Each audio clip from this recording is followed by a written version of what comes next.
पर शंकराचार्य जैसा तो पूरे विश्व में कोई भी पर्सनैलिटी नहीं है। नहीं हो सकता। हाँ, मैं किसी एक व्यक्तित्व को उनके सामने ला ही नहीं सकता। भजे व्रजैकमण्डनं समस्त पाप खंडनम स्वभक्त चित्तरंजनम सदैव नंद नंदनम, ये गा सकते हैं हम। सामवेद को छोड़कर किसी वेद के मंत्र को गा नहीं सकते। मतलब संस्कृति की देवी साक्षात प्रकट हुई थी और उनको मिली थी। कुमारिल भट्ट और मंडन मिश्र और शंकराचार्य के घटनाओं में ये बात आती है। तो ऐसे ही मुझे फिर ये याद आ गई कि बोएथियस भी उसकी कल्पना कर रहे हैं ना, कि उनके यहाँ आई एक और उसने कहा। नमस्कार, प्रेरणावाणी केंद्र से मैं जय भगवान सिंगला। प्रॉफेसर जी, आपका स्वागत है जी। मैं आपसे एक बात पूछना चाहूँगा जी। हम शंकराचार्य जी के बारे में चर्चा कर रहे थे। हाँ जी, पिछले दिनों। उन्होंने वैदिक साहित्य के ऊपर टीका भाष्य लिखा है। जी जी। और अवश्य ही ऐसा कोई वैदिक साहित्य उनके एंगल से, हाँ जी, पश्चिम देशों के एंगल से, हाँ जी, और प्राचीन साहित्य हाँ जी, उनका भी रहा होगा। हाँ जी। तो हाँ क्या उनके यहाँ भी कोई ऐसे हमारे शंकराचार्य जी जैसे कोई ऐसे विद्वान या महर्षि या आध्यात्मिक गुरु पैदा हुए जिन्होंने इनके लेवल का कुछ ऐसा अपने ग्रंथों पे जो उनके अपने उनके बारे में लिखा? हाँ जी, हाँ जी, हुए हैं। ग्रीक जो वाङ्मय है, हाँ, उसमें सबसे बड़ा नाम मतलब सोक्रेटस का आता है। जी जी। तो सोक्रेटस के शिष्य थे प्लेटो, और प्लेटो सुकरात कहते हैं। सुकरात, और सुकरात के शिष्य प्लेटो, जिसको अफलातून भी बोलते हैं। जी जी। और उनके शिष्य थे अरिस्टोटल जी। तो अरिस्टोटल ने जो प्री सोक्रेटस सोक्रेटियन युग रहा है, मतलब सोक्रेटस से पहले के जो लोग थे, पूरी परंपरा है उनका। ठोस साहित्य तो नहीं मिलता, पर अरिस्टोटल ने इतना शोध किया, उनके ऊपर टीकाएं, टिप्पणियाँ, भाष्य, उनको समझने के तरीके, उसकी छोटे छोटे बुकलेट्स, बहुत काम किया। सोक्रेटस के बाद प्लेटो और प्लेटो के बाद अरिस्टोटल ने काम किया। सोक्रेटस ने देखिए कोई ऐसी बुक नहीं लिखी, परंतु सोक्रेटस के विचार और सोक्रेटस के जीवन से संबंधित बातें प्लेटो ने भी कम लिखी, पर अरिस्टोटल ने बहुत लिखी। ऐसे ही सोक्रेटस से पहले की जो विचारक रहे, उनके बारे में अरिस्टोटल ने लिखा है। पर जो आपने कहा ना, भाष्य और टीकाएं, तो एकदम मुझे एक ख्याल आता है। बोएथियस एक दार्शनिक हुए हैं, वो राजघराने में थे। बोएथियस का नाम ज़्यादा मतलब आता नहीं है, एकदम जैसे सोक्रेटस का आ गया, प्लेटो का आ गया, ऐसे एकदम मन में नहीं आता।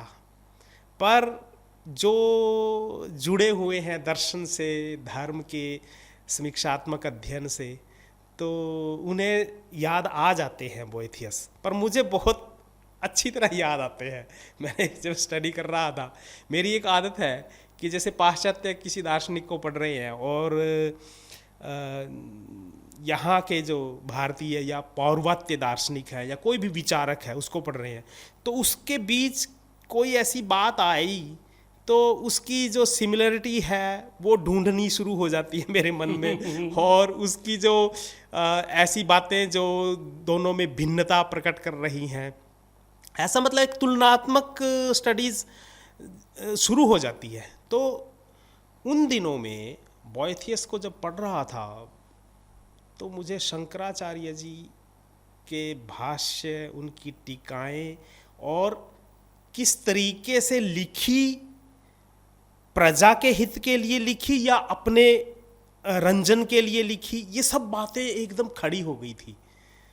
तो जैसे शंकराचार्य ने उपनिषदों के ऊपर, खासकर ईश, केन, कठ, बृहदारण्यक, श्वेताश्वेतर, ये जो 11 उपनिषद, 9 उपनिषदों के ऊपर, 2 भी मिलते हैं बाद में जुड़ गए थे, तो 11 उपनिषदों के ऊपर इतना जबरदस्त साहित्य रचा, और वेदों के संदर्भ लिए, उनके मंत्र कोट किए उसके अंदर, ठीक ऐसे ही बोएथियस ने भी वहाँ का जो ग्रीक साहित्य है उसके जो वाङ्मय है उसके ऊपर खूब लिखा। क्या वो ईसाई धर्म या क्या? हाँ, ईसाई धर्म का, ईसाई बिल्कुल बिल्कुल। ये इसका मतलब आप भी वो जानते हैं, बोएथियस खासकर ईसाई को फैलाने के लिए एक ऐसा विचारक रहा है जिसने दर्शन का पुट दिया धर्म को। क्या बात। वरना ईसाई धर्म तो पौराणिक धर्म जैसा है। हमारे यहाँ वेद का, उपनिषद का, ब्रह्म सूत्रों के ऊपर जो शंकराचार्य ने टीकाएं लिखी, उन सब को यदि देखें ना तो एक लॉजिकली मिलता है सब चीज़ें। ऐसा लगता है कि उन दिनों के विचारक साइंटिफिकली इतना डीप चले जाते होंगे। क्या बात। पर ईसाई धर्म में ऐसा कुछ नहीं। ईसाई धर्म तो जैसा हमारे पुराण होते हैं ऐसा है। पर बोएथियस ने सोक्रेटस को, प्लेटो को, अरिस्टोटल की स्टडी करके और वो जो दर्शन का पुट है वो ईसाईत्व में उसके साथ सामंजस्य स्थापित कर दिया उन चीज़ों का। ये बड़ी बात थी उन दिनों के, खासकर पाश्चात्य रोमन जगत में, जो इटली का साम्राज्य था। हाँ। क्योंकि इटली में हुए हैं वो बोएथियस, यानी कि आप लगाओ 477 ईसा में हुए हैं, यानी कि 477 साल ही बीते थे। 22 साल 24 साल वो पिछले लगा लो, रोमन साम्राज्य जब शुरू हुआ था। तो ऐसे 477 के आसपास और 544 में शायद वो ऑफ हो गए थे। पर उनका जो जीवन है, उन्होंने जो काम किया बोएथियस ने, तो उनके काम को देखकर ऐसा शंकराचार्य जी याद आते रहते हैं। जैसे संस्कृत हमारी जननी भाषा है सब भाषाओं की, ऐसे ही पाश्चात्य साहित्य जो है उसका जो सबसे प्राचीन साहित्य यदि किसी भाषा में होगा तो ग्रीक साहित्य में है। तो ग्रीक, लैटिन, ये जो भाषाएं हैं ये बहुत पुरानी हैं। और इटली में जो भाषा चलती थी उसमें अनुवाद करना, इसका मतलब पहले ग्रीक सीखनी पड़ेगी। ग्रीक को सीखो, फिर मूल जो ग्रंथ थे उनको पढ़ो। हाँ। फिर तभी उनको कुछ हो पाएगा। तभी हाँ, फिर उनके ऊपर अपना जो सब्जेक्टिव वे से उसके ऊपर चीज़ें लिखनी शुरू करें। मतलब समीक्षात्मक रूप से उसका अध्ययन करने के बाद जो फिर मिलता है, निष्कर्ष निकलता है, फिर वो लिखना। कितनी मतलब बड़ी हाँ, टिपिकल चीज़ें थी। हाँ, तो बोएथियस ने किया। बोएथियस सदा से ना इतना नम्र व्यक्ति थे जैसे शंकराचार्य थे। इसीलिए मैं शंकराचार्य को बार बार कोट कर रहा हूँ। हमारे यहाँ शंकराचार्य 32 साल जिए, वो पाश्चात्य में 44 साल जिए। 44 साल, 32 सालों में इन्होंने इतना ह्यूज खड़ा कर दिया काम। हाँ। पर शंकराचार्य जैसा तो पूरे विश्व में कोई भी पर्सनैलिटी नहीं है। नहीं हो सकता। हाँ, मैं किसी एक व्यक्तित्व को उनके सामने ला ही नहीं सकता, क्योंकि वो तो बहुत, हाँ जी, वो तो बहुत बहुत मल्टी, जिसको कहे ना पर्सनैलिटी है, अलग अलग प्रकार की। आप वेदों का अर्थ स्तोत्रों में कैसे कर देंगे? शंकराचार्य ने संस्कृत के जो वेदांत है, फिलॉसफी ऑफ वेदांत, उसको स्तोत्रों में भर दिया। कोई भी एक स्तोत्र, भजे व्रजैक मंडनम समस्त पाप खंडनम स्वभक्त चित्तरंजनम सदैव नंद नंदनम, ये गा सकते हैं हम। सामवेद को छोड़कर किसी वेद के मंत्र को गा नहीं सकते, परंतु शंकराचार्य ने उन सभी के सभी उपनिषद जो तत्व ज्ञान है उसको कविताओं में पिरो दिया। इतनी बड़ी बात करी। ठीक ऐसे ही बोएथियस ने भी उस जमाने में रोमन में ग्रीक भाषा के उन तत्वज्ञानियों की जो किताबें थी उनका अनुवाद किया और कविताओं के जरिए, काव्यात्मक, हाँ जी, क्या- काव्यात्मक पुट दे दिया उनको। क्या बात। और ये काम जब वो कर रहे थे तो साथ साथ वो फैला भी रहे थे काम। उनका थोड़ा सा जीवन यदि हम झांकें तो वो राज परिवार से थे, एक अच्छे पद पर थे, राजा तो नहीं थे, ब्यूरोक्रेसी में होंगे, एक अच्छे पद पर थे। तो 22-23 साल की उम्र में उनकी शादी हो गई थी, वो भी सिमकम्स नाम से एक ब्यूरोक्रेट थे, उनकी लड़की से, और इनके 2 बच्चे थे। प्रजा इतनी अभिभूत थी रोम की, इटली की राजधानी रोम रही है, तो रोम में इनको इतनी ज़बरदस्त प्रतिष्ठा मिल गई थी उनके व्यवहार से और उनकी किताबों के घर घर पहुंचाने की जो मुहिम चली थी उससे, तो वो संतुष्ट थे अपने जीवन से। तो जैसे हमारे यहाँ शंकराचार्य जी की मान्यता ऐसी रही होगी, हाँ। उससे मिलती जुलती या उतनी? हाँ, चूंकि शंकराचार्य ने काम इतना ज़बरदस्त करना था, 32 साल में इन्होंने इतना बड़ा कर दिया, इसलिए वो शादी वादी के चक्कर में नहीं पड़े। पर इन्होंने, बोएथियस ने शादी की, 2 बच्चे भी इनके रहे, और फिर बच्चे बड़े हुए, वो ये क्योंकि ये काउंसिल थे तो वो भी फिर उसी दर्जे में आ गए थे, काउंसिल बने। और इन्होंने लिखा अपनी डायरियों में कि मैं बहुत संतुष्ट हूँ अपने परिवार और अपने कार्य से। तो ये अंतिम दिनों की बात है, जो राजा था, पहला राजा गुजर चुका था, और एक जर्मन थियोडोर करके एक जर्मन जनजाति है वहाँ पे, उसमें से एक अच्छा नेतृत्व करने वाला व्यक्ति आया था, थियोडोर। उसको थियोडोरस भी बोलते हैं, थियोडोरिकल किंग भी बोलते हैं।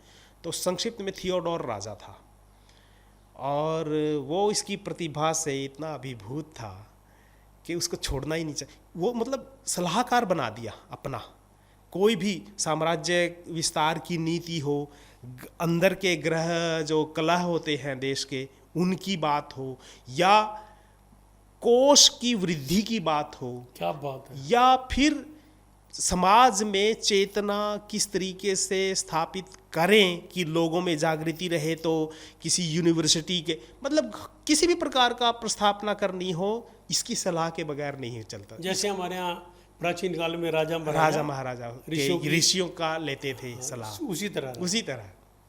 तो क्या क्या समझते हैं कि जैसे हमारे वेदों में गहराई है, हाँ जी, हाँ जी। वेस्टर्न साहित्य में भी उतनी गहराई है? हाँ, कुछ ऐसी चीज़ें हैं, वही मैं आपसे बात कर रहा था कि जैसा मेरी रुचि है वेद की तरफ देखने की, उनको मतलब, क्योंकि ऐसा लगता है कि पूरी मनुष्यता के हित के लिए कोई चीज़ें उन्होंने बताई तो वेद हैं, उपनिषद हैं। ऐसे ही जो वहाँ है अच्छी चीज़ें, तो उसमें बोएथियस का नाम, वैसे तो देखो हमारे यहाँ साम्राज्यवादी लोग हैं, राम का पूरा पूर्वज थे, इक्ष्वाकु थे, अज थे, रघु थे, कितने बड़े बड़े राजा थे, मानधाता, महीपति, ऐसे बड़े राजा थे जिन्होंने विस्तार किया है, परंतु क्रूरता से नहीं किया। क्रूरता से नहीं। उन्होंने अश्वमेध यज्ञ किया, राजसूय यज्ञ किया, पर लोगों राजाओं को, जो छोटे छोटे राजा थे, उनको कहा कि हम एक कल्चर को लेकर आ रहे हैं, और यदि आपको मान्य है तो ठीक है, हम कुछ नहीं कहेंगे, यदि आपको मान्य नहीं है तो हम शक्ति प्रदर्शन करेंगे। फिर इतनी छूट देते थे। पर वहाँ के जैसे आप नेपोलियन ले लो, सिकंदर ले लो, हिटलर ले लो, ये तो क्रूरतम राजा थे, ये साम्राज्यवादी लोग थे। परंतु बोएथियस जैसे लोग कुछ अलग दिमाग के थे, वो हमारे जैसे लोगों में उनकी गिनती ऐसी, मतलब मैं मानता हूँ कि हो जाती है, इसलिए उसको आज उसको ध्यान में आ गया। तो हुआ क्या, जब चारों तरफ कीर्ति, यश कीर्ति फैलती है, तो कुछ लोग ऐसे हैं जो बर्दाश्त नहीं करते। हाँ, बर्दाश्त नहीं करते। हाँ, ईर्ष्या हो जाती है। ऐसे ही उसके थियोडोर राजा के यहाँ भी ऐसा ही, वहाँ भी जैसे हमारे यहाँ होता था ऐसे ही। कुछ, हाँ जी, कुछ लोग ऐसे थे कि जो चाहते थे कि ये नीचे उतरना चाहिए, बोएथियस। और हुआ एक ऐसा प्रसंग आ गया कि जो पश्चिम का, रोम का जो पश्चिमी हिस्सा था, वहाँ पे जो आक्रमण करने की संभावना थी पड़ोसी देशों में, तो वहाँ एक व्यक्ति पूरे जोर से उस सीमा के ऊपर उनका प्रतिरोध कर रहा था। पर राजा के यहाँ किसी व्यक्ति ने ऐसा बोल दिया कि वो प्रतिरोध गलत रूप से कर रहा है और ऐसा लगता है कि वो धीरे धीरे अपनी सीमाओं को उनकी सीमाओं में विलीन कर देगा और वो ठीक आदमी नहीं है। तो राजा ने बोएथियस को बुलाया और कहा कि ऐसे ऐसे सुनाई दे रहा है मुझे, तो तुम्हारा क्या मत है? बोएथियस ने कहा नहीं, वो व्यक्ति ईमानदार है और मैं साक्षी, मैं उसका मतलब गवाह बन लेता हूँ।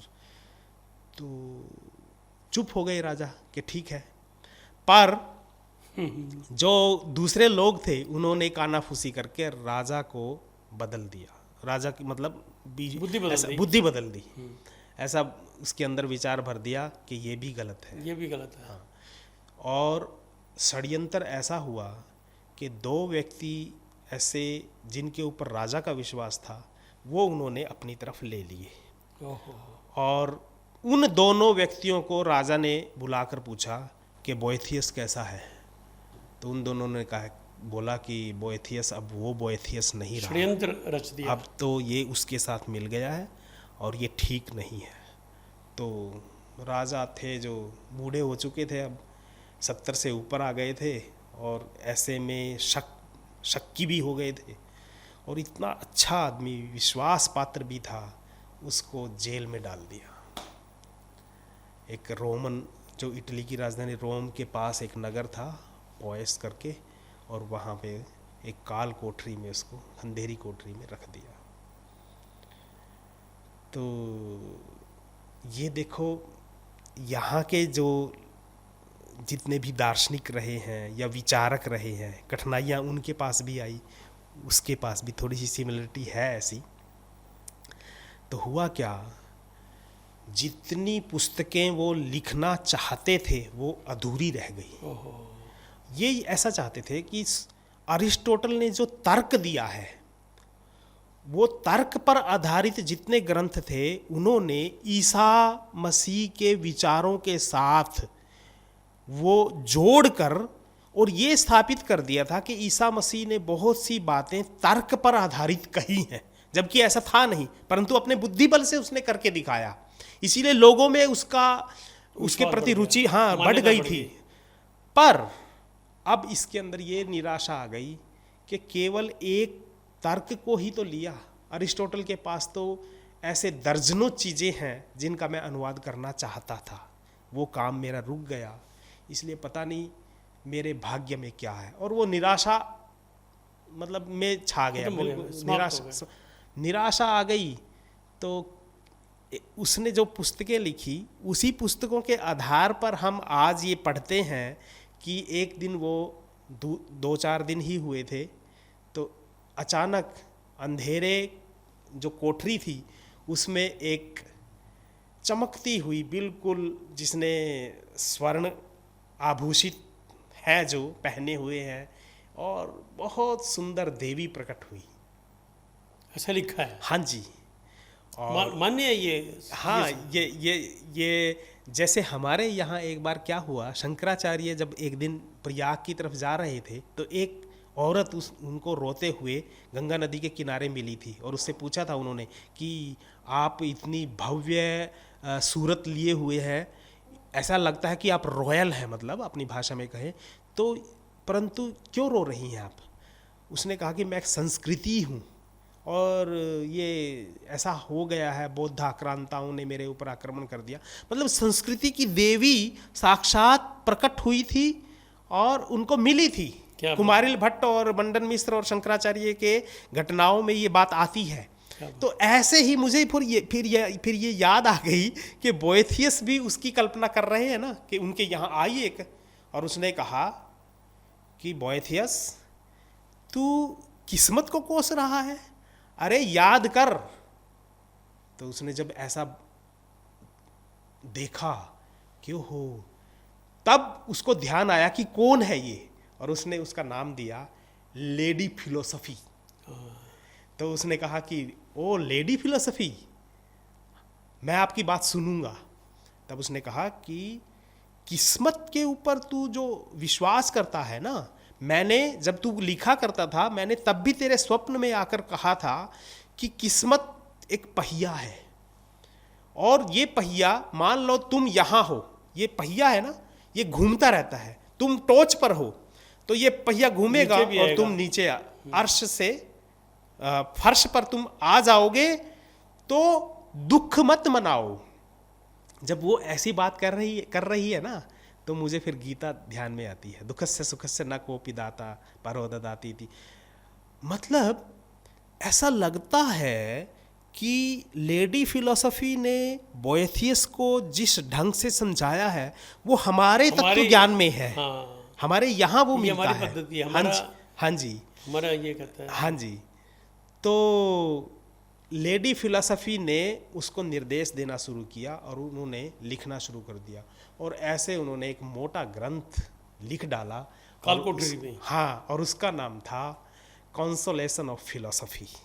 ये इतना प्रसिद्ध ग्रंथ हुआ, बाद में जितने भी दार्शनिक और राजा हुए, उन्होंने, जैसे हमारे यहाँ चाणक्य की एक जो अर्थशास्त्र है उसको लेते हैं, विदुर नीति लेते हैं, ऐसे ही कंसोलेशन ऑफ फिलोसफी, इसका भरपूर हर यूनिवर्सिटी में उसको पढ़ाया जाने लगा उन दिनों में।